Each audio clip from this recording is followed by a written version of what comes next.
make sure you're subscribed to JerCrispy. What's up, y'all? Show most that's the most JerCrispy. Welcome back to another video. We got Toy Story Hivemind bug theory. What's going on with this? Y'all know I love my theories with a lot of things, So I mean, hey, there's something new, I guess. But hey, we here though. Make sure you like, comment, subscribe for all our social media gonna pop on the screen when the road to 500. Let's get it. A teaser trailer for Toy Story 5 was just released, and it looks like AI. It looks like those weird AI posters that people made. I don't know if their style has become too glossy, sterile, and generic, or if they're actively using this new technology to avoid paying workers and artists. But either way, this is not our focus right now. It has me thinking about the world of Toy Story a bit, and I asked myself a question. In Toy Story, what makes the toys alive? In 2012, the Pixar theory was released online by John Negroni. He put forth the idea that all of the Pixar movies took place in a single universe. The theory put out the idea that all of the toys are essentially robots, powered by an AI that was originally created by Syndrome from The Incredibles. It's an idea that helped Toy Story fit into the wider Pixar cinematic universe. The toys, the cars, the Wall-E's, Big Bubba, they're all different stages of the evolution of robots in this world. The toys are said to be sentient objects that thrive off of human love, meaning that even within the confines of a museum display case, they will still be nourished. Now, I'll be honest, I didn't read the book of the Pixar theory from 2015. I saw somebody mention that maybe the Monsters, Inc. energy from laughter and screams thing kind of translates into love fueling a robot toy. But let's not get bogged down in the details here. Personally, I don't subscribe to the idea that the toys are robots. You could argue that all of these toys are made after a time where this AI technology has become everywhere, but that seems like a bit of a hand wave to me. The idea is that The Incredibles takes place in the 1950s, and that's about the time that Woody dolls were being manufactured. So within the confines of the theory, you could say, well, Woody has a microchip, or some kind of robotic soul. But what about this rubber squeaky shark? Or that Spork guy, he definitely does not have a microchip. Obviously, Sporky is from Toy Story 4, a movie released years after the theory came out, but he's another example of the impracticality of this idea that all of the toys are robotic. Sporky and the other acoustic toys are really the Achilles heel of this theory. Personally, I like the idea that toys throughout human history always had life. Toys, and more specifically dolls, have been around for millennia. I'm referring to a doll as any toy with I'm about to say, because like, wait, this the theory? You thinking like these robots or something like that, bro? Or like that's Wikipedia saying that. So, or humanoid traits that a human might project a personality onto. Ball in a cup is a toy, but it's not a doll. Barbie is a doll and a toy. A square is a rectangle. A doll can be made out of anything, like rags or mud or sporks. So my issue with the robot theory is that it's not a very flexible answer. It seems sort of limited. I looked online to see what other theories people had. Here's some other answers that I feel like are actually too organic. Number 1, the bond between a child and toy creates life. It's literally the power of love. But unsold toys are alive, like the buzzes in the boxes. Unless you say the manufacturer has some kind of bond with each toy, it just doesn't seem realistic to me. Stinky Pete is a product of his environment too, neglected and then owned by Al from Al's Toy Bar. And whatever sick, twisted love Al could give to Stinky Pete, I don't think that's what made Stinky Pete alive. I'd argue he was alive before he met Al because he has memories of being abandoned on a shelf. So this theory doesn't really do it for me. I think the toys are alive before they meet their owners. Number 2, it's all imagination, which I disagree with. I feel like the toys live outside of human perception. I think they're a bit more independent. Number 3, the toys have a soul. Okay, and at what point does an object receive a soul? Is it when it becomes more anthropomorphic? Well, shit, I'm just gonna keep it real with you. I thought the whole time Toy Story was like just toys that really like was ready to play with their owners. Like basically dogs, but like real life toys and stuff like that. Just moving and flapping the floor and all that. Or when it resembles an animal closely enough? When a human decides it has a soul? Can a human give life to something just by looking at it? Humans are good at looking for the humanity in inanimate objects. Is this just a more miraculous step of that concept? In the process of making the toy, when does the plastic inherit life? What about fishing pole sexy legs over here? You're telling me that thing has a soul? Look at him and tell me there's a god. He made me in his own image. If a toy can be modified from a Barbie into an abomination, does it retain its soul in its new body? Is it a combination of both of the previous souls? So yeah, the soul argument is a little too loosey-goosey for me, and I want something a bit more concrete. To solve this problem, I need an answer that is as practical and physical as robotics, but also as organic and flexible as the concept of life. It's bugs. My answer is bugs. Or at least some kind of microscopic organism like tardigrades, fungal spores, or bacteria. Imagine the exterior of every toy is covered in a colony consisting of thousands or millions of microscopic organisms, with specialized roles that operate the toy like a puppet because they specifically evolved to do this for their survival. For comparison, consider how a human body is made of a similar structure of cells that each serve their own function, except the organisms in my theory discover the toy and cover it, in a sense colonizing it, unlike humans, which are inseparable from the cells that construct us, as long as we are alive and healthy. You could think of these organisms like ants finding a new colony, or a hermit... So basically, like, the Teletubbies are all over again, but just toys feeding on the energy of human feeling and emotion and all that other stuff. That's what you're basically telling me. It's basically Teletubby all over again, but just not with the sun and all that other stuff. It's just with real humans. The toys are really feeling the same emotions, so they feeding off of emotions and stuff like that, basically.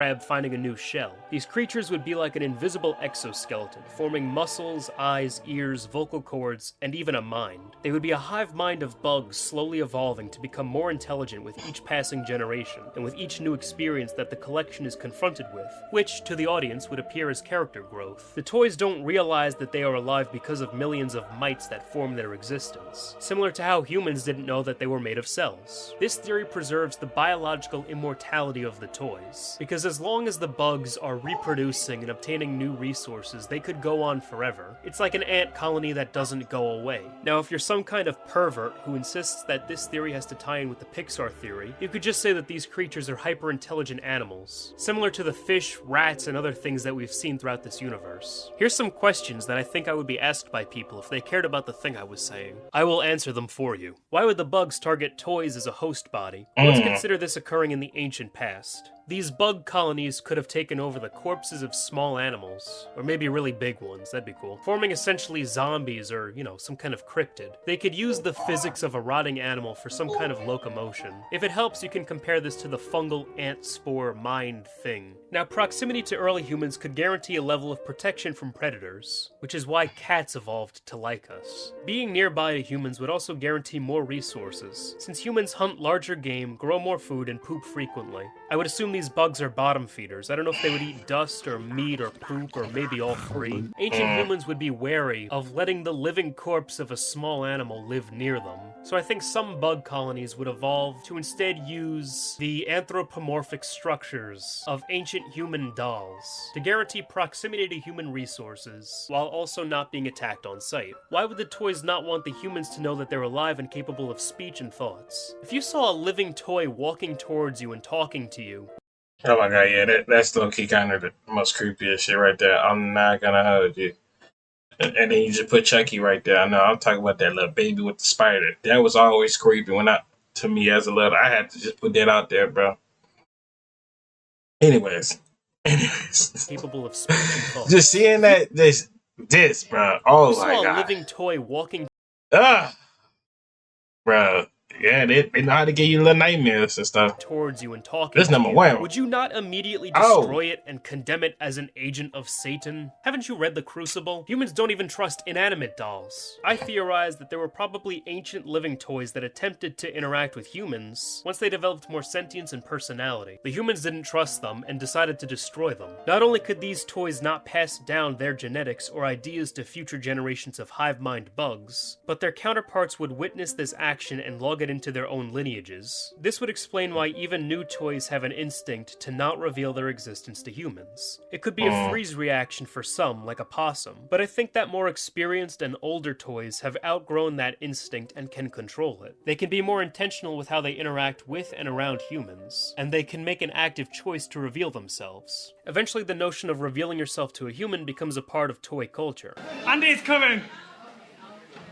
No, don't do that. Do the toys feel pain? Yeah, maybe. Obviously, they can be destroyed. Children destroy toys! And there's many scenes of them fighting each other and seemingly reacting as if they're in pain. Are they actually receiving damage to their structure? I think it's possible. Otherwise, it could be a trick of the mind with the intention of preserving the structural integrity of the toy that they occupy. What I mean is that if Woody's arm is ripped off, it may not destroy any of the actual bugs that make up his anatomy, but there is a panic response that's triggered within his mind that's meant to safeguard the structure so that he can continue living. How do the toys get their default personalities? Why do the sheep act like sheep, but the shark doesn't act like a shark? Why does Buzz think he's not a toy? It could be environmental pressures. The toys could be influenced by their creators or the imagery surrounding them which inspires them to act a certain way. Remember, the living toys don't realize that they are a Hivemind colony. For all intents and purposes, each toy wakes up and is just some guy. Maybe the sheep heard their initial That's okay.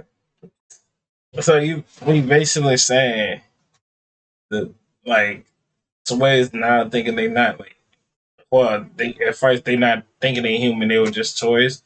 And now, like, you just, like, switching it. Now they humans and stuff. I mean, I'm trying to catch your drip and trying to see what you talking about, dog. But, I don't know. You look kind of confusing me, myself. creator talking about sheep and making sheep sounds, so now they act like sheep. Maybe as Buzz was waiting to be sold, he pressed the buttons on his chest. He heard his own catchphrases from his soundbox and crafted his backstory and personality around those. They're still products of their environment. How do the toys know English? Products of their environment. Can the toys die? Yes. How do they get food and expel waste? Well, we never see them eat. There could be scout bugs that the main structure is just unaware of, and these bugs go out and collect detritus to bring back to the host body, similar to how we breathe in our sleep without doing it consciously. Or maybe their skin just filters dust and particles out of the air. Why would a factory reset button affect Buzz Lightyear? One reason could be that the specific bugs operating a Buzz Lightyear toy evolved to be more ingrained in the computer and wiring of that toy. Once they detect the reset, they act accordingly, possibly because they're actually experiencing a change, possibly to be seen as a more convincing toy to a potential human, or possibly But this scene right here was alright now, come on now. Come on now. Why are you putting it man? a change, possibly to be seen as a more convincing toy. Alright, now this scene right here was kind of low key messed up. But I'm not gonna hold you. That's why I don't fuck with Toy Story 3 anyway. I never fuck with Toy Story 3. I'm gonna just keep it real with you. Why they did my nigga Buzz like this? They ain't never did this nigga Woody. They ain't never did that to anybody, all the other characters. They did my nigga Buzz like this. Resetted his whole thing, bro. That's some whole shit, bro.